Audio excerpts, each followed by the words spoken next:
Assalamualaikum warahmatullahi wabarakatuh. Halo teman-teman semua, perkenalkan nama saya Wendy Rosalinda dengan NIM 2010113120007 dari kelas A. Saya adalah mahasiswi aktif dari program studi bimbingan dan konseling angkatan 2020. Maksud dan tujuan saya membuat video ini adalah untuk memenuhi UAS dari mata kuliah psikologi belajar. Sebelumnya saya mau tanya nih sama teman-teman. Teman-teman pernah nggak sih mengalami kesulitan belajar ataupun permasalahan terkait belajar? Tentunya pernah dong ya, apalagi yang sekarang statusnya masih sebagai pelajar ataupun mahasiswa seperti saya, ditambah kondisi belajar kita yang masih dalam suasana pandemi, bahkan berita terbarunya adanya muncul varian baru dari COVID-19 yang dinamakan dengan Omicron. Maka dari itu, teman-teman harus tetap jaga protokol kesehatannya ya. Tapi kita nggak bahas tentang varian barunya nih teman-teman. Kita akan membahas salah satu macam dari kesulitan belajar yang juga nggak kalah pentingnya nih buat kita. Apa sih? Yaitu mengenai prokrastinasi akademik. Teman-teman udah tahu nggak sih dengan istilah prokrastinasi akademik ini? Kalau belum tahu dan masih penasaran, yuk kita masuk ke pembahasannya. Prokrastinasi akademik. Istilah prokrastinasi yaitu dari kata pro yang artinya maju, lebih menyukai atau ke depan, sedangkan krastinus yang berarti besok. Kata tersebut dirangkai menjadi istilah sendiri yaitu procrastination atau prokrastinasi dalam bahasa Indonesia, di mana jika digabungkan kata tersebut berarti senang melakukan tugasnya besok. Nah, sudah terbayangkan teman-teman apa maksud dari prokrastinasi? Jadi, prokrastinasi akademik adalah suatu kebiasaan, tindakan atau perilaku menunda-nunda suatu pekerjaan ataupun tugas yang berkaitan dengan kegiatan belajar dalam lingkungan akademik. Semua orang pasti pernah menunda aktivitas mungkin dalam hal-hal yang dianggap sepele ataupun sederhana, seperti nanti saja melakukan tugas rumah, nanti saja membersihkan kamar, menyapu, mempel, ataupun hal-hal yang sifatnya wajib nih seperti pekerjaan ataupun tugas sekolah. Sudah tidak heran bagi pelajar atau mahasiswa pernah menunda pekerjaan atau tugas yang diberikan oleh guru atau dosen. Bahkan mereka sengaja meminta waktu pengerjaan tugas dalam jarak yang lama karena dengan itu mereka punya waktu untuk menunda-nunda pekerjaannya. Lalu apa sih yang dilakukan saat menunda-nunda pekerjaan itu?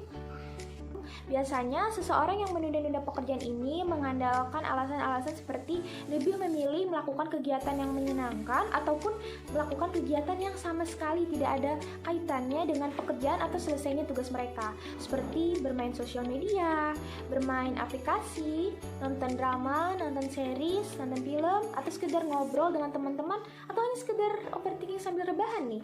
Nah, ketika ditanya, kenapa sih masih menunda-nunda pekerjaan, kenapa sih pekerjaannya tidak diselesaikan sekarang, mereka biasanya akan memberikan jawaban yang sama ataupun berulang seperti aku nggak ada semangat nih, kayaknya aku semangatnya ngerjainnya besok deh, atau tugasnya nggak terlalu penting, tugasnya gampang lah, bisa lah dikerjakan nanti, atau aku belum ada mood buat ngerjainnya, sehingga mereka akan mulai mengerjakan itu di batas pengumpulan dari tugas mereka. Lalu apa sih penyebab kita sering menunda-nunda pekerjaan? Tentu banyak faktor ya teman-teman yang mempengaruhi baik secara internal dari dalam diri kita ataupun eksternal dari lingkungan luar. Di antaranya yaitu yang pertama, kemampuan self-regulation. Jadi jika kemampuan regulasi dirinya rendah, kemungkinan untuk menunda-nunda pekerjaan cenderung akan dilakukan. Yang kedua, mengakui bahwa akan bekerja lebih baik jika sudah ditekan atau di waktu-waktu terakhir. Yang ketiga, kemampuan manajemen waktu yang kurang. Nah, orang yang sering menunda-nunda pekerjaan sudah pasti bahwa dia memiliki manajemen waktu yang kurang baik. Kemudian yang keempat, memiliki kepercayaan diri yang rendah. Di sini yang dimaksud dengan memiliki kepercayaan diri yang rendah itu adalah kita tidak ada keyakinan kepada diri kita bahwa kita bisa menyelesaikan tugas tepat pada waktunya. Kemudian yang kelima, tidak adanya inisiatif untuk mengerjakan atau hanya menunggu motivasi untuk mengerjakannya, sehingga kita tidak ada keinginan untuk menyelesaikan tugas tepat pada waktunya. Kemudian yang keenam, perhatian yang terganggu ataupun teralihkan. Jadi ketika kita sudah ada niat untuk mengerjakan, sudah menyiapkan alat-alat untuk mengerjakan, ternyata ada sesuatu yang lebih menarik nih di dekat kita, sehingga fokus kita teralihkan sehingga kita menunda lagi pekerjaan yang ingin kita selesaikan. Yang ketujuh yaitu rendahnya ketertarikan terhadap mata kuliah atau mata pelajaran yang tugasnya atau pekerjaannya sedang kita lakukan gitu. Kemudian yang terakhir, pola asuh orang tua. Nah, pola asuh orang tua ini juga mempengaruhi ya teman-teman. Orang tua yang menerapkan pola asuh seperti terlalu permisif ataupun tidak terlibat sama sekali kepada anaknya itu juga memberikan pengaruh nih kepada anaknya. seperti tidak pernah menanyakan bagaimana kehidupan sekolahnya, mungkin apakah ada kesulitan belajar dari anaknya gitu. Nah, tadi itu kita sudah membahas mengenai penyebab-penyebabnya nih teman-teman. Mungkin kita bisa beralih ke dampaknya nih. Apa sih dampak dari prokrastinasi akademik ini? Di antaranya ada yang pertama, hasil yang didapat kurang memuaskan karena banyaknya waktu yang kita sia-siakan dan tidak kita gunakan untuk mengerjakan tugas secara maksimal. Yang kedua, menunda-nunda akan membuat tugas lain itu menjadi menumpuk sehingga kita bisa stres gitu, bisa menimbulkan stres. Yang ketiga, stres yang bertumpuk akan menjadi berat dan bisa berdampak juga nih kepada kesehatan mental kita. Yang keempat, manajemen waktu kita akan semakin buruk nih ya teman-teman ya. Yang kelima, munculnya kecemasan. Ketika kita mengerjakan tugas atau pekerjaan kita di menit-menit terakhir, itu akan menimbulkan kecemasan tuh saat mengerjakannya. Apakah nih tugas aku nih udah bakal selesai tepat waktu nggak sih? Tugas aku bakal kekumpul nggak sih? Tugas aku bakal bagus nggak sih? Nah, itulah kecemasan-kecemasan yang mungkin muncul saat kita mengerjakan di menit-menit terakhir. Kemudian yang terakhir, penilaian akademis juga akan terpengaruh karena kurang maksimal dalam mengerjakan tugas. Pengertian sudah, penyebab juga udah, dampak juga udah nih teman-teman. Nah, yang terakhir yaitu bagaimana sih solusinya? Nah, yang pertama yaitu bersikap tegas ataupun disiplin pada diri kita sendiri. Kemudian kita juga memikirkan nih dampak atau akibat jika kita menunda-nunda terus pekerjaan kita. Nah, yang kedua yaitu memiliki atau mengelola manajemen waktu kita. Mungkin teman-teman bisa membuat catatan ataupun daftar apa sih yang harus kita kerjakan di awal ataupun apa yang kita harus prioritaskan.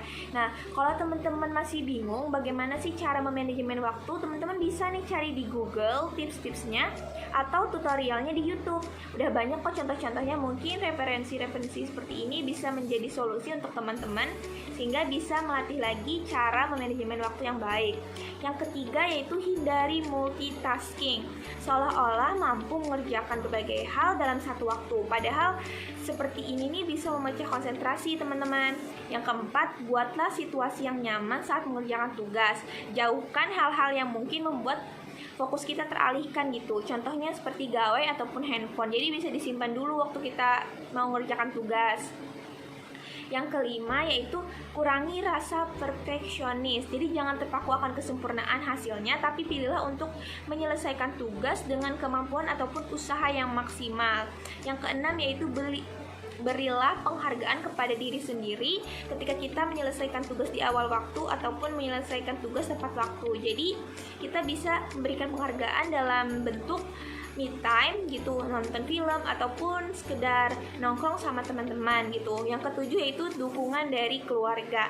Nah, keluarga bisa seperti orang tua itu bisa lebih peka ataupun perhatian kepada anak, misalkan menanyakan bagaimana tadi kesehariannya, apakah ada kesulitan ataukah gimana tadi sekolahnya, seru ataupun apakah banyak tugas gitu. Karena perhatian-perhatian itu tuh bisa jadi solusi gitu buat anaknya. Nah, yang kedelapan yaitu dari lingkungan sekolah. Nah, jadi ini juga nggak kalah penting gitu. Peran guru-guru, terutama guru BK tuh bisa memberikan layanan-layanan BK kepada konseli ataupun individu. Nah, konseli yang mungkin mengeluhkan bahwa dia memiliki kesulitan belajar prokrastinasi ini bisa konseli ke guru BK gitu, berkonseling gitu secara individu ataupun nanti secara kelompok dengan teman-teman yang lain. Kemudian guru BK juga bisa memberikan layanan konseling secara kelas besar, misalkan dalam satu angkatan ataupun dalam satu kelas gitu. Nah, konselor juga bisa memberikan topik-topik yang menarik gitu yang dibahas dengan teman-teman sekalian ataupun murid-murid sekalian gitu. Misalkan cara memanajemen waktu, cara melatih kepercayaan diri, cara regulasi diri gitu. Karena mungkin yang lain juga guru BK-nya bisa mendata anak-anak yang mengalami kesulitan belajar prokrastinasi akademik ini. Mungkin dengan cara mengisi angket dan kemudian didata, dan anak-anak yang mengalami kesulitan belajar tuh bisa diberikan bimbingan kelompok gitu. Mereka bisa berdiskusi kembali atau bisa berbagi atau bertukar pendapat gitu. Bagaimana sih tips-tips bisa mengatasi prokrastinasi ini gitu. Nah, itu tadi teman-teman seputar prokrastinasi akademik. Semoga apa yang kita bahas sama-sama kali ini bisa memberikan manfaat untuk kita dan kita bisa mengatasi kesulitan belajar kali ini. Sehingga kita juga bisa menciptakan suasana belajar yang lebih baik lagi gitu. Dan aku juga mau mengingatkan nih untuk teman-teman yang masih memakai kutipan ini, yaitu kalau bisa dikerjakan besok, ngapain dikerjakan sekarang? Nah, mulai sekarang harus dirubah ya teman-teman. Teman-teman nggak boleh lagi menunda-nunda pekerjaan ataupun tugas. Sekian dari saya, terima kasih. Wassalamualaikum warahmatullahi wabarakatuh. Sampai ketemu di video selanjutnya.